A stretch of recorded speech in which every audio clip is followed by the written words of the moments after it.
A more detailed discussion of radiation and the NASA claims that the astronauts did not suffer any harmful doses of radiation have been firmly repudiated by our skeptic Gerald White. A recent video posted by Bart Sibrel based on the American TV show Science in Action discusses the danger of the Van Allen radiation belts. The date of this particular TV show was 1960, so before the Apollo missions to the moon. The program describes the pioneering work carried out by Dr. Van Allen into the radiation dangers of these eponymous belts of extremely high radiation. It concludes that to be safe, the astronauts would need to have been shielded behind 1 inch of lead to stop the 90% of deadly protons and 6 inches of lead to stop the 99%.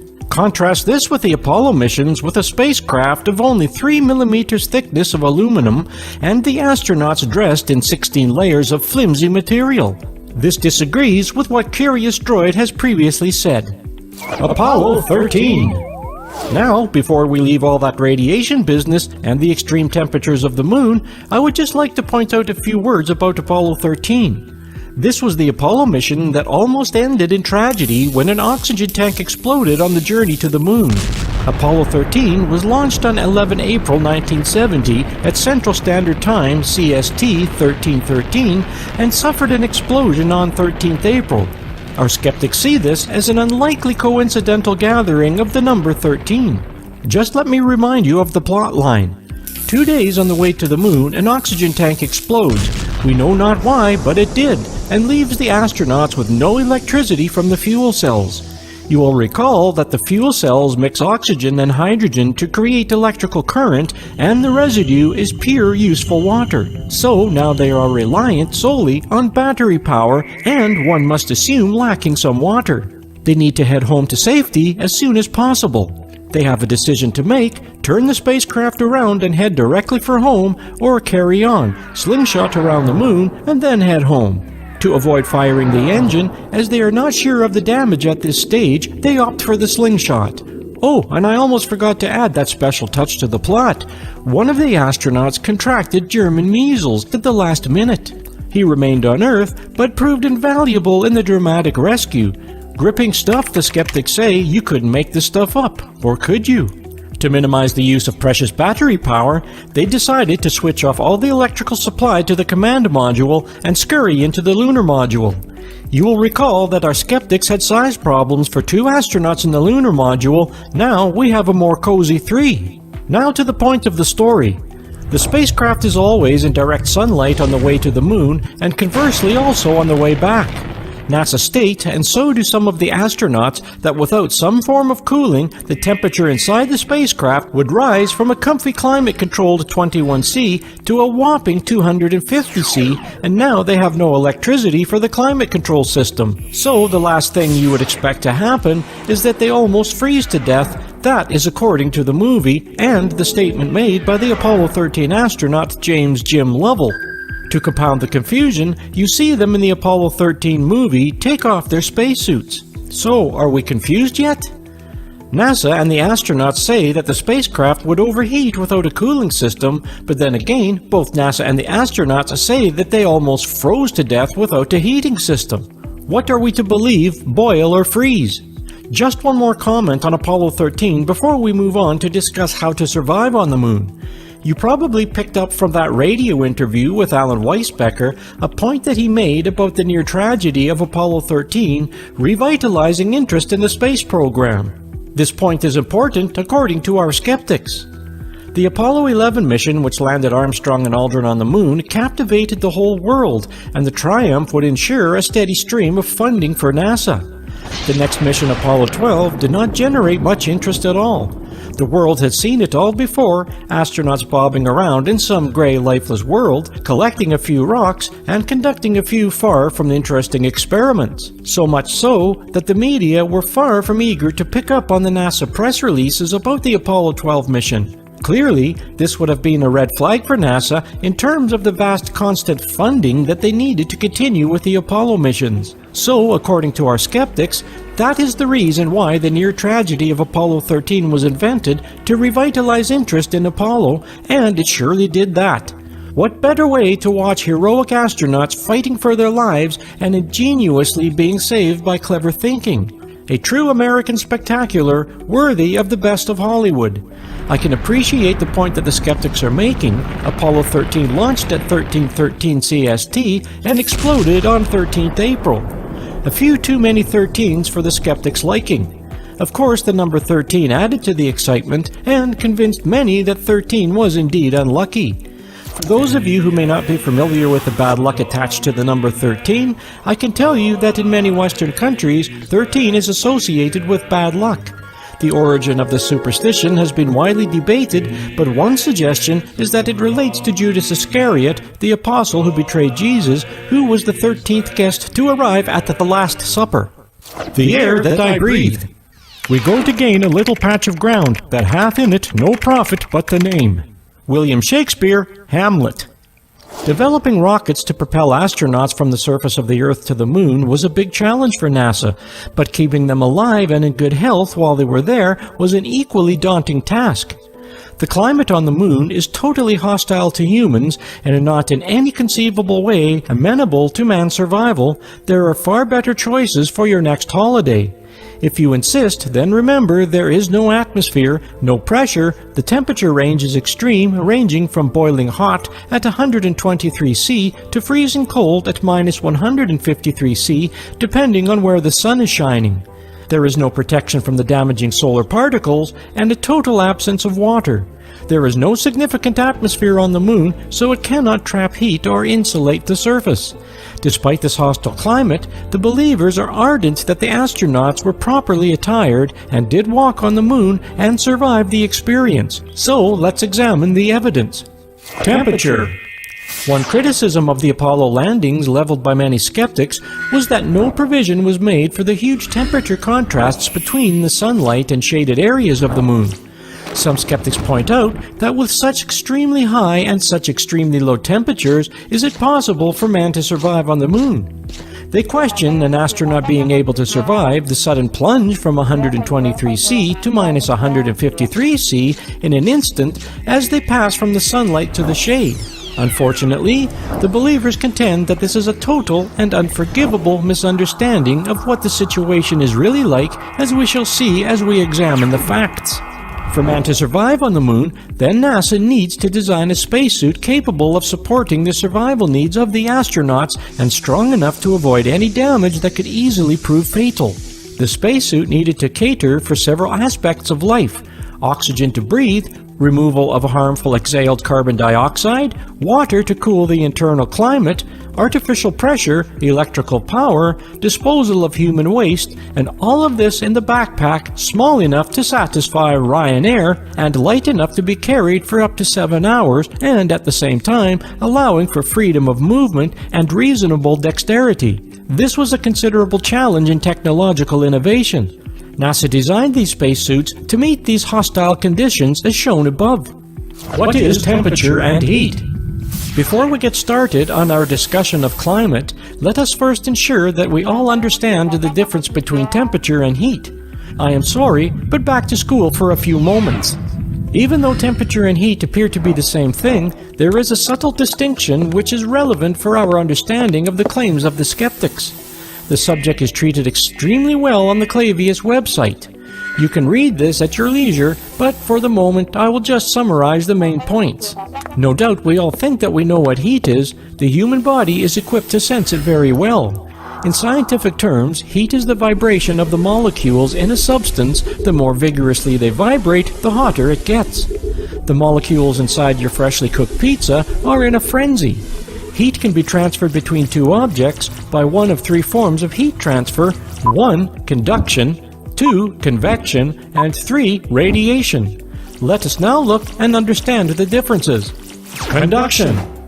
Conduction is transferring heat from one object to another along the surface where they touch. It is as simple as passing the molecular vibration from one object to another. Simply place the two objects in contact with each other, and the molecular vibrations from one object will cause the molecules in the other object to begin vibrating. The thermal conductivity of the objects involved plays a crucial part in how heat is transferred. As a general rule, solids have the highest heat conductivity. Liquids have less conductivity because in most liquids, the molecules are far apart than in solids. Since the molecules are more spread out, vibration in one of them is less likely to spread to nearby molecules. Gases have the poorest thermal conductivity because their molecules are even more spread out. Happy so far? Pop an ice cube into your gin and tonic and ponder over it. You may have also noticed heat conduction when you first make a cup of tea, or in my case, a cup of coffee.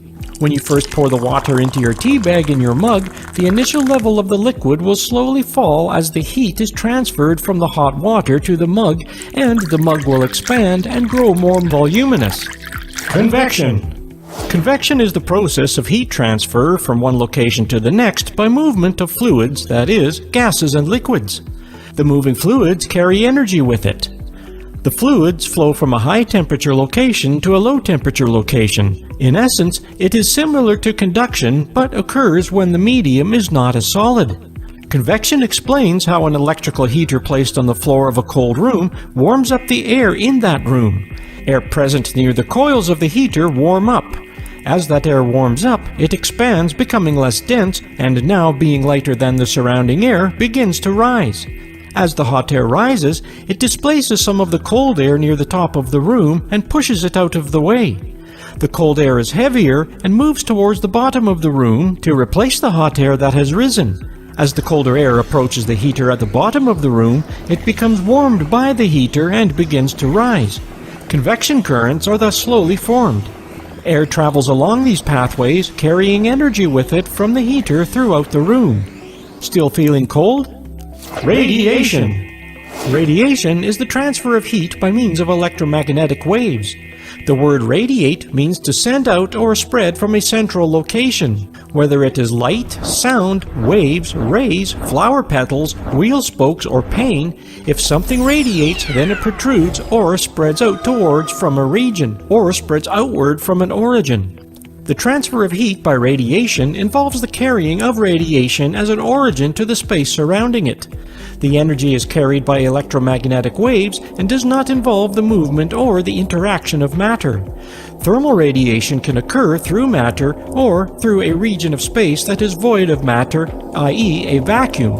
In fact, the heat received on Earth from the Sun is a result of electromagnetic waves traveling through the void of space between the Earth and the Sun, similarly for the Sun and the Moon. Temperature, heat, and the astronauts. We may say that the temperature was 22 C in London today, but by this we mean that the air temperature in the shade, not the temperature of the ground or any other object in the same environment. The temperature of various surfaces in London might have been as high as 40 C, for example, the metal surface of a car. The important consideration here is that there is no air on the Moon, so our conventional view of air temperature has absolutely no meaning. The temperature of the lunar surface material may be 123 C in full sunlight, but it's not the temperature of any object sitting on the Moon.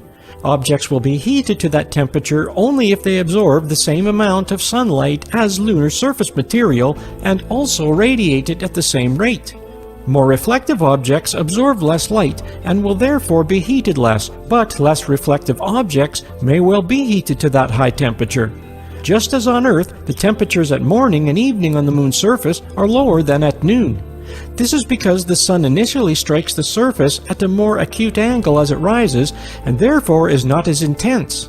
The lunar landing sites and times were carefully chosen according to NASA so that the astronauts would be working there in the early morning before the temperature on the ground has risen to its hottest. So, how would this affect the astronauts? The astronauts would be affected by three forms of heat, namely heat from the ground by conduction through their boots, radiated heat from the surface of the Moon, and heat from direct solar radiation when standing in direct sunlight. Remember that there is no convection in a vacuum. The surface on which they are standing was likely to be very hot, maybe as high as 123 C at equilibrium in bright sunlight.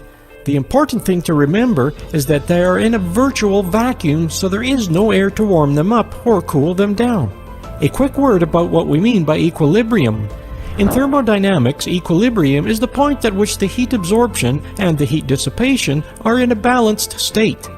As the relative position of the Sun moves and a new area of the Moon is cast into shadow, say behind a mountain, then the temperatures will not suddenly fall to 153 C. That part of the moon's surface that has moved into shadow will take a considerable time to radiate the trapped heat. Similarly, when a shadow area moves into sunlight, it will take time for the surface to be heated up from the sun's radiation. There will be no sudden changes of temperature, as many skeptics have intimated. I hope that we have cleared this up. To cater to the extremely hot lunar surface, NASA have stated that the astronauts' boots and boot covers were carefully insulated.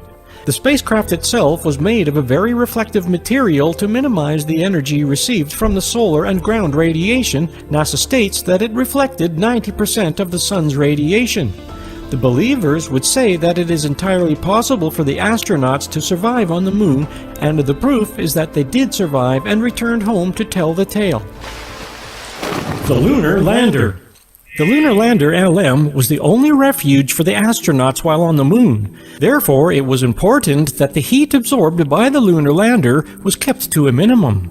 NASA were clearly aware of the heat problems that the Lunar Lander would experience. NASA released the following. To protect the LM astronauts and equipment from the temperature extremes, active and passive thermal control is used. Active thermal control is provided by the Environmental Control Subsystem. Passive thermal control isolates the vehicle interior structure and equipment in its internal environment to sustain acceptable temperature limits throughout the lunar mission. The entire ascent stage structure is closely within the thermal blanket and a micrometeoroid shield. Glass fiber sheets are hand crinkled before blanket fabrication. This crinkling provides a path for the venting and minimizes contact conductance between the layers.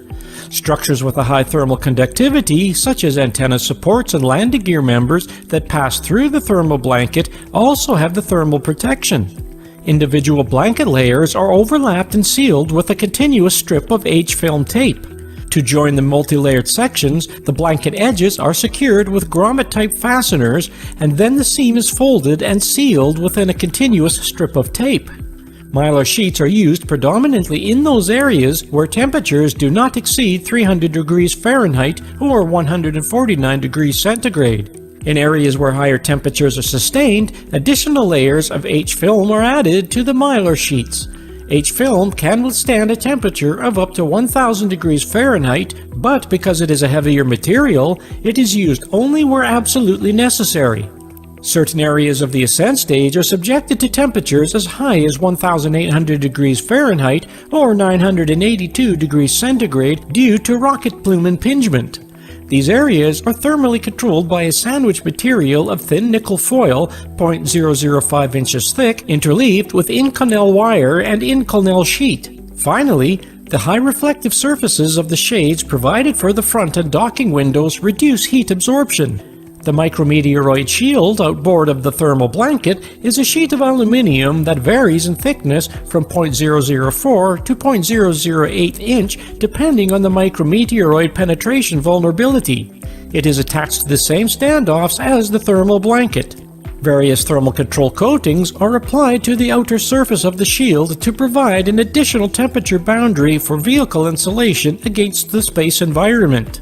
Not entirely understandable, but it does at least confirm the fact that NASA did take temperature control seriously.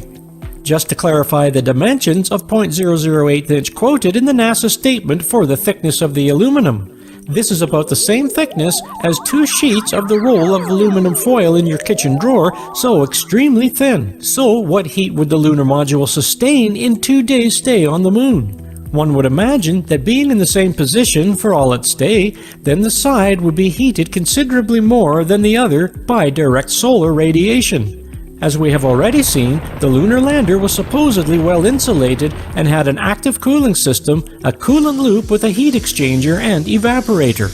The heat conducted through the legs from the lunar surface would probably not materially affect the heat in the ascent stage to any great extent. The ascent stage is where the astronauts sought refuge when not on their walkabouts. NASA claims to have controlled the temperature inside of the ascent stage at 24°C using the internal environmental control system. I could find no evidence that this was achieved, but this really does bring us full circle right back to the power supply on the lunar lander. The question is, would the battery power carried on the lunar lander of just 2,592 amp-hours be enough to sustain all of the active cooling requirements in addition to the demands of the other systems dependent on power? Remember that the lunar lander had no fuel cells for generating electricity, so everything while on the surface of the moon was battery-powered. Photographic film. Photographic film exposed to high temperatures and solar radiation was another concern for our skeptics. They point out that photographic film will melt at 65 C, therefore they contend that it could not have been used to take photos on the moon. Based on what we have already discussed above, this would only be a problem if there was a way for the film to be heated above that temperature. Since the film wasn't in direct sunlight, it would only have been heated by conduction from the camera body, which had a purposefully designed reflective coating. The only source of heat that would have been conductive heat transfer through the camera body, and only at the points where the film physically touched the body of the camera or a connected part. Remember, we are in a vacuum, so there is no hot air. Rolled up on its spool inside of the magazine, it was relatively safe from the conductive heat. Hasselblad gave the lunar surface cameras a shiny polished metal finish to reduce the amount of light they would absorb. NASA produced a paper on the likely effects of radiation on photographic film. One skeptic, Dr. David Groves, has argued that the extreme heat of the lunar environment would alter the colors in the film used to take the Apollo photographs. However, the believers vociferously contend that Dr. Groves' study is seriously flawed and totally unscientific. I offer you their arguments below. Firstly, Dr. Groves assumes that when NASA says the lunar surface temperature at the Apollo landing sites at the times they landed varied from 123 C in the sun to 153 C in the shade, this means that the Hasselblad cameras and the film inside the camera also reached these temperatures. Note that Dr. Groves assumed different temperatures than those quoted by NASA, but the precise temperatures are not so relevant. All we can say is that it was either very hot or very cold. In fact, the temperatures on the lunar surface, i.e. rocks and dust, as quoted by NASA, has nothing to do with the equilibrium temperatures reached by the other objects exposed to sunlight in the lunar environment. Since the film magazine was covered with polished aluminum, it would have absorbed very little radiant energy from the sun. Furthermore, Hasselblad confirms that the additional shield plates were added to the Apollo magazines to enhance their thermal insulative properties. Secondly, Dr. Groves assumes that the film was subjected to constant extreme heat for an average of 4 hours, correspondingly to the average duration of the lunar EVAs. Since the only possible method of heating would be absorption from sunlight, this would require the astronauts to stand facing the sun continuously for 4 hours, and even this would probably not be long enough for the camera body to reach those high temperatures. But of course, that's not what they did. They were quite active, alternating between sunlight and shadow, turning towards and away from the sun constantly. The astronauts' continuous movement between the sunlight and the shade can be clearly observed in the NASA videos from the moon. A cold object placed in the sunlight would begin to warm up slowly, not suddenly, and it would not immediately leap to its hottest temperature.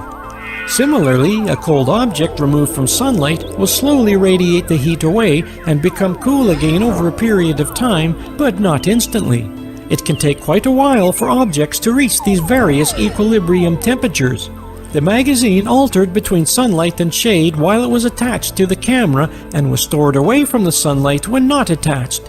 It is highly unlikely that the magazine ever reached either extreme of its temperature band, which is not 82 C to -108 C range quoted by Dr. Groves. The film itself was never in direct sunlight and so would have absorbed absolutely no radiant energy, only conduction from the camera body where it was in direct contact. Thirdly, Dr. Groves in his test used an oven to heat the film. The believers say that this is completely absurd. An oven uses primarily convection heat transfer. The element heats in the air of the oven, and the air then transfers the heat to the material being cooked. But because there is no air on the moon, there is no such convection heat transfer. Unfortunately, and quite carelessly, the believers point out that Dr. Groves chose the only model of heat transfer which doesn't occur on the moon. Without a fluid medium to convectively transfer any heat from the magazine to the film itself, only two modes of heat transfer are possible. One, radiant transfer from the inner surface of the magazine to the film itself, the amount of which would be small in this scenario, and conductive transfer from the magazine case through the winding mechanism of the film itself. This is a very limited path of conduction. In any case, Dr. Groves baking the film in an oven at 82°C for 4 hours is totally unrepresentative of the conditions in which the Apollo photographic film was used and stored. It is baffling to see such unsophisticated and flawed analysis issued under the guise of professional experimental science. The believers struggle to understand how even the most basic principles of thermodynamics to find absolutely no place in Dr. Groves' study. Hard words indeed from the believers. I hasten to add that these are not my words. The believers point out that the skeptics cannot agree on whether the film is subjected to intense heat or intense cold in space. But to answer the question, they directly point out that the Apollo film was manufactured with Kodak's S-Star base. This base is an extra-thin polyester non-celluloid material formulated for high-altitude, cold-temperature aerial photography, especially photo reconnaissance. Perhaps a more important aspect of the photographic film damage would come from radiation. The skeptics argue that the film would have been seriously damaged, if not totally destroyed, by high levels of radiation on the moon. We know that the sun does bombard the Earth with solar radiation, but the Earth is greatly protected by its magnetosphere. It also bombards the moon to a similar level, but the moon has no such protection. In fact, according to NASA, the surface of the moon is quite radioactive. In their Science Beta paper, published in 2005, NASA state, "The surface of the moon is baldly exposed to cosmic rays and solar flares, and some of that radiation is very hard to stop with shielding. Furthermore, when cosmic rays hit the ground, they produce a dangerous spray of secondary particles right at your feet. All of this radiation penetrating human flesh can damage DNA, boosting the risk of cancer and other maladies. And, except for the quick trips to the moon during the Apollo program, most human spaceflight has occurred near Earth, where our planet's magnetic field provides a natural shield. In low Earth orbit, the most dangerous forms of space radiation are relatively rare. That's good for the astronauts, but it leaves researchers with many unanswered questions about what radiation does to human tissue. Out in deep space, radiation comes from all directions. On the moon, you might expect the ground, at least, to provide some relief, with the solid body of the moon blocking radiation from below. Not so. When galactic cosmic rays collide with particles in the lunar surface, they trigger little nuclear reactions that release yet more radiation in the form of neutrons. The lunar surface itself is radioactive, and quite surprisingly, with the knowledge in hand, scientists can begin designing spacesuits, lunar habitats, moon vehicles, and other equipment for NASA's return to the moon, knowing exactly how much radiation shielding this equipment must have to keep humans safe. Note that this paper was published in 2005, long after the Apollo missions. Purely as an aside, the skeptics wonder why NASA are still uncertain about the radiation in space and on the moon. After all, they sent 9 manned missions to the moon, and in all of the missions, the astronauts had dosimeters fixed to their spacesuits and Geiger counters in their lunar module, so they must have collected a large amount of data concerning the dosage of radiation received. The dosimeter is used by workers in the nuclear industry and also worn by the Apollo astronauts. It is basically a thin version of photographic film, as it is well known that radiation fogs photographic film. The film from the dosimeter is subsequently developed like normal film to access the levels of fogging. NASA have conducted experiments to determine the best film to use in space missions, but this was in October 2000, well after the Apollo missions. In this, they state, "The level of radiation encountered in space is greater than that found on the surface of the Earth. High background levels of radiation damage and process photographic materials, which are typically somewhat sensitive to non-visible portions of the electromagnetic spectrum. The absorption of radiation by photographic film causes photographic fog. Fog occurs when photographic materials absorb uniform levels of energy that is part of an intended photographic exposure.